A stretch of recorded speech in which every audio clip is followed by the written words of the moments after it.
Welcome back to the channel. This is the corner of my house where I like to store all of my ongoing projects. And these are the next projects. So with that, let's get started.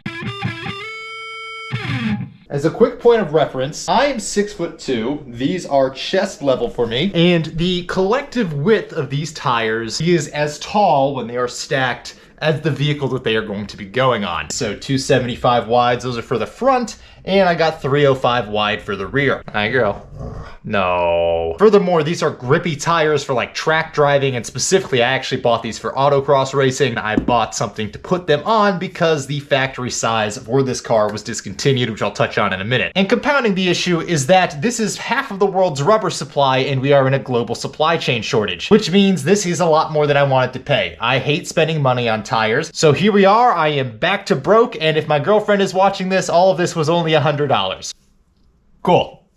That was convincing. How'd I do? Alright, so these wheels are for my 2004 Corvette Z06, which is a C5 Z06. And the problem that I found is that the factory tires are only available from one manufacturer and that nobody else makes a tire that size. And like I said, I bought these specifically because they are basically the maximum grip tire that I can have for the autocross class that I want to run with, and that is why I bought this car. And the two biggest issues for the only tire available for the stock wheels are, number one, the price. It is about $2,400 total for the 4 tires, and number two, that much money doesn't even get you a tire that is competitive in a track or autocross environment. And while it's not necessarily a bad tire, it is a lot more of a street tire geared for comfort than it is for actual competition use. But per the autocross rules for the class that I'm going to be running in, you're allowed to change your wheels if you're still within 1 inch plus or minus of the stock size, but you just cannot change the width of the wheel, so these are the same width as the factory wheels. And these are the Flow 1 Race Spec F4s that came off of Tire Rack. I got two 18 by 9.5 wides for the front. Those were $231.38 each. And for the rears, I got two 19 by 10.5s, which were $288.86 each, for a total price of $1,040.48 for all 4 wheels. And if you don't know a whole lot about wheels, that is insanely cheap for what is ultimately a good, relatively lightweight and solid set of wheels. But as I figured out with the last set of wheels that I bought new, brake dust is extremely corrosive, and over the span of about 3 to 5 years will completely eat the finish of your wheels. So what I am doing before anything else on these wheels is ceramic coating them to protect them as much as possible. That way most of the brake dust will just wash away with a heavy pressure wash. And I had this ceramic coating left over from another project that I will link in the description below, and honestly it gave them a lot more shine than I really expected it to, and these things looked even better than they did when they came out of the box. Now at this point I bought these probably 4 or 5 years ago in the middle of COVID, and really these were just the best lightweight budget wheels that I could find, but the wheels themselves weren't so important as was the tires that I could get for them. Even though this is the same width as the factory C5 Z06 wheels and it's only an inch larger in diameter, instead of having only one option, now I had about 15 to 20 different options that could fit these wheels for tires. And included in those was 3 or 4 of the best autocross and track tires that are for the street class. And not only can I get them in this size, but it's also substantially cheaper than the stock tires, which again are way worse in a performance setting. And the tires I went with are the Hankook Ventus RS4s. Now these are considered the quote-unquote budget version of the 200 treadwear tires. They're not the cheapest, but they still offer pretty good grip and a really good life relative to other tires in the same category. And as someone who likes to do this as a hobby but isn't fast enough to be competitive, that's probably the perfect tire for me, knowing that ultimately I'm a little bit more budget constrained and I'm going to lose anyway. Now like I said, I got 275 wide fronts and 305 wide rears. I ordered these directly from Hankook Competition, and the total price shipped to my door was $1,311.94. So even adding in the price of the wheels themselves, that means my total on this was $2,352.42, which is around the same but ultimately less money than I would have paid for the stock tires, which would have also given me worse performance. Ceramic coating is now complete in my entryway. Looks like this. Gonna clean this up real quick, then on to phase 2. And now for part 2. Wait a week, then finally make your way to the store and buy some tire valves so we can get those tires on. Before we do that, I'm gonna grab a weight of all of these. So with that, I've got my little scale over here. And of course, I forgot to factor in that these wheels are way too wide for this scale. So let's see if I can just get this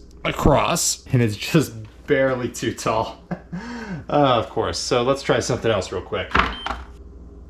And this is a 19 by 10.5. We are coming in at 21.8 pounds. Or if you're looking for kilograms, it's 9.896 kilograms. Here is our next 19 by 10.5. This one coming in at a strong 21.91 pounds, so a little bit of variation there. 9.938 kilograms. Next is our 18 by 9.5, looking at 19.99 pounds, or 9.062 kilograms. And our second one, pretty close on the weight here, 20.055 pounds, or 9.096 kilograms. So honestly, with manufacturing variations, not only with the wheel itself and any material, but also with any of the coating on top, that's pretty consistent. So they've got this down pretty well. So next up, getting tires mounted and then getting these on the car. Now to try to save a little bit of money, because this was during COVID and I decided that I do not like tire shops after my most recent incident, I was going to attempt to install these on my own. I started off by buying these tire valves and this little 4-way tool to pull them into place.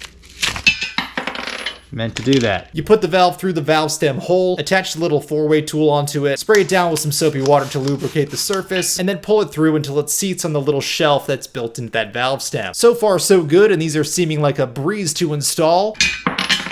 I'm gonna keep doing that, aren't I? Which brings us to the hard part, putting on the tire, because the smaller sidewall is generally more stiff and a wider tire is generally a lot more difficult to mount on, and I have the best combination of both of those with an insanely wide tire with an insanely small sidewall. But at this point going into it, I was probably a little overconfident and not really sure what I was getting myself into. Following advice from the internet, I had a couple wood blocks, I had a bunch of cardboard put down, just basically a bunch of stuff to protect that wheel from hitting the ground. I even wrapped the tips of my crowbars and the edges of my clamps with duct tape to make sure that none of that marred the surface either, especially because these were shiny and new. I didn't want to do anything to damage them. Other than, of course, putting myself in charge of installing these tires and trying to use a crowbar to do that. At this point, I had probably done a solid week to 2 weeks of research of how to mount things and all the tips and tricks, so at least in my head, I thought I was ready to tackle this. But despite using as much soapy water, tire grease, and body weight as I could, I just simply could not get this thing to budge. But honestly, I don't think it mattered what tools I used. Thinking that I could mount these on my own was a completely insane idea, and I just had not realized it up until this point. Now specifically, I had decided that it wasn't worth the risk of damaging these wheels, which were brand new, just to save the couple of dollars by trying to do this myself. Furthermore, I was really struggling with this wheel, and this is the 275 wide for the front. This is an easier tire to mount than the 305 that was going to go on the rear. I also noticed that even with a little bit of leverage, I was already starting to chew directly through that duct tape, and I actually had to rewrap one of these tools almost immediately. At this point, the risk of damage was already way beyond my tolerance. Just shy of me putting on 200 pounds in the next month and waiting it out until I could sit on this thing until it fell into place, that this might finally be a project that I had zero ability to finish and that I had to call in help. And due to my most recent debacle with a tire shop where they heavily damaged the wheels on my daily driver, and I will link that story in the description below, I was understandably nervous about taking this to a different shop that may have not been properly equipped. Wider tires, like I said, are more difficult to mount, so what I did is called a bunch of places locally to make sure that they could actually mount tires that were this wide, and what I quickly found out was a lot of them will not even mount them if you did not directly purchase the tires through them. And what's probably more shocking about that is it is still true even if they don't sell any tires for your car, so you would literally have to buy it from somewhere else. But I did finally find a local shop that was extremely well rated, and they were more than willing to do this. And initially I thought it would be nice to take that one partially mounted tire back off and save myself the embarrassment, but after 10 to 15 minutes I realized I couldn't even dismount that half of a tire, so I got everything boxed back up, threw it all in the back of my Cayenne in the exact condition that it was already in. And despite all the odds, I somehow made all of these fit, which I'm honestly really shocked and sort of impressed by, though it probably took just a little bit more space than I initially expected.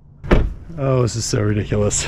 All right, let's send it. But once I got to the tire shop, I went inside, they asked what kind of wheels I had, and then told me to leave them on the curb, which I did, and this is the only proof that I had that they were ever there in the first place. Now, they also didn't take any payment or even my name when I dropped them off. They literally only took my phone number, and I was a little bit sketched out and placing probably more trust than I should have in this shop, and was hoping that the $2,300 that I had just spent on all of this wasn't going to disappear. But either way, this is when I was pulling the Corvette out of storage at the start of the season, season, so I had plenty of other things to do in the meantime to keep me occupied and to try to distract me from the fact that I probably just made a massive mistake. Now, there's nothing crazy about this part. This is just my average spring tune-up, starting by removing the oil fill cap, making sure that that actually comes off cleanly, then getting underneath the car, draining out all of the oil, quickly checking for any other leaks, making sure my bushings and everything are still good underneath the car while I'm down there, and just generally doing my first preseason check and making sure everything's good to go for the upcoming track events. Which brings us to the next part of this project. I also ordered a Braille battery. It was $193, and it is the 17-pound variant, which is a lot lighter than stock. Now, I actually ordered this in the prior season and put it in, and even though I had made some custom holes for the bracket to attach to, I was still finding that it had just a little bit of sway, and it was enough to make me nervous. Now, specifically under track driving, it really shakes the car around when you have those really high-low G's in the corners, and if the battery isn't fully properly secured, or if it can come loose after several hard laps or several events, then there's a chance the battery could get lodged sideways, the two terminals could short out on something, and then it would cause what the cavemen referred to as fire. Now, needless to say, when your car is on fire, that is a less than ideal situation, and we want to avoid that. So what I'm doing here is getting some double-sided Gorilla Tape, and then this nice rubber pad with a 3M adhesive as well, to securely fasten to the bottom of my battery tray. The battery is going to sit in there, and then I'll add more adhesive to the bottom of the bracket that goes over the top for the tie down, and hopefully, in theory, the rubber will give it a lot more grip, it won't move around or shift as much, and most importantly, it will be safer for both me and the other people who dare to drive around me. And with those quick modifications made, I go ahead and reattach the battery terminals and tighten this thing down, and overall this went relatively seamless, so let's see how effective it was.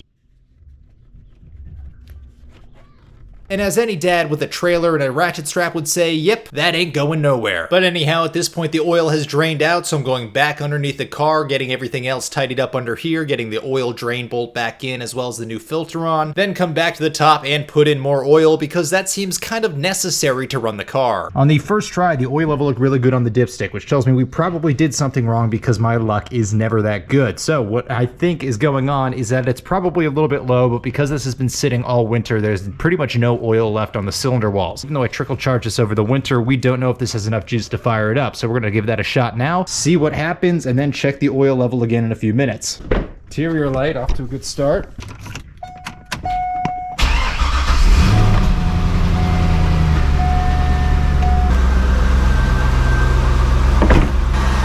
Sounding good.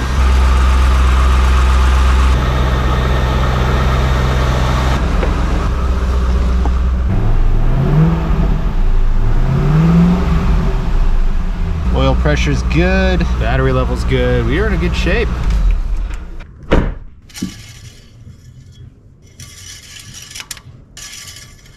And as I suspected, it is now low, so it looks like we need roughly half a quart to a quart in there.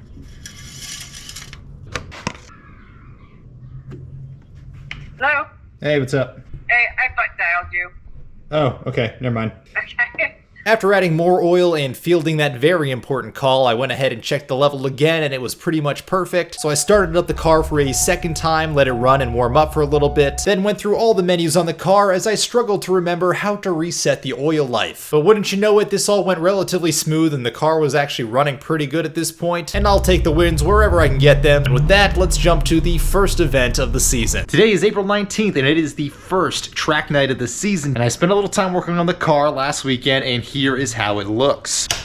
Alright. Now, as you can tell, this is coming out of winter storage, which means I can't really get to anything because everything is piled up. It also went from highs in the 70s last week to highs in the 50s this week, so that was a little discouraging. But now the temperatures are looking a little bit better again. We're gonna get this thing back on the road. I did get all of my tires mounted. It was a little more money than I wanted to spend. It was $120 to get the mounting. I'm okay with spending a little more to support a local business, and they did a really good job. There's no damage to any of the wheels, and the guys there were pretty cool as well. So today, let's get these on the car and see how they look. And also, the camera is fairly level right now. That side is like really far down. So I don't know if I set the jack to a different height or if my garage is literally sinking in that corner over the course of the winter. So while the car is clearly not ready for the first track event of the season, at least the wheels did come back to me in one piece, which is a miracle on its own. So let's check the weight of these with the tires mounted and the wheels balanced. And even though this is a video platform, many of you complain that I put out too much video. So rather than bore you with the footage, here's a summary of all the after weights. Here's some before weights next to them. And here's the difference between the two, which is really the weight of the tires plus the wheel weights to balance them out. And for those who aren't as familiar with the C5 Z06, the factory Speedline wheels are actually a really lightweight aluminum. They are actually some of the lightest wheels that you can get for the car, and I think these aftermarket wheels, even though they're flow formed, are a little bit heavier. But the other side of this is that those heavier wheels, while that's going to decrease some performance, allow me to get much grippier and wider tires, which are going to increase the performance more than the weight would decrease it. So overall, we're still going to be at a net gain here, and the next time I get out to the track, the numbers are going to show that. But for now, I'm just focused on getting these on the car and making sure it's on the right side of the car because these are directionals. And given my driving history, getting caught out in the rain with them pointing the wrong direction, or even, you know, like a light breeze hitting me the wrong way, will inevitably end my day in turmoil. But fortunately, Hankook does put these little arrows on the outside of the wheel showing which way it's supposed to rotate, so even someone with my level of mental competence can still figure this out. And with the wheels mounted, I'm now ready to get the car back on the ground and then we can get these wheels torqued to spec. And every single season, I forget how comically low this Corvette is, and that is why I have to put the wood blocks underneath the tires. Otherwise, I would not be able to pull out the jack from underneath the bottom of this car. And with everything torqued properly, I do a final check of the oil, get all the tires for my daily driver out of the way and up onto this tire rack that I made years ago, and we're finally ready to pull this thing out for the season.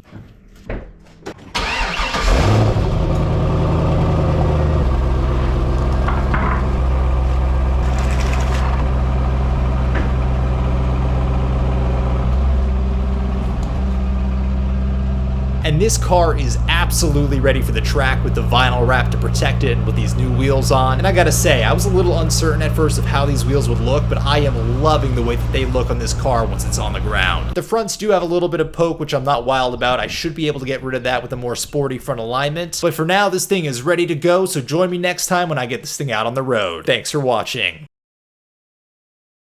Get on your side of the road, small dick. Thank you. Guess what they were driving? Like the truck with the wheels kicked out that 2-3 inches, you know?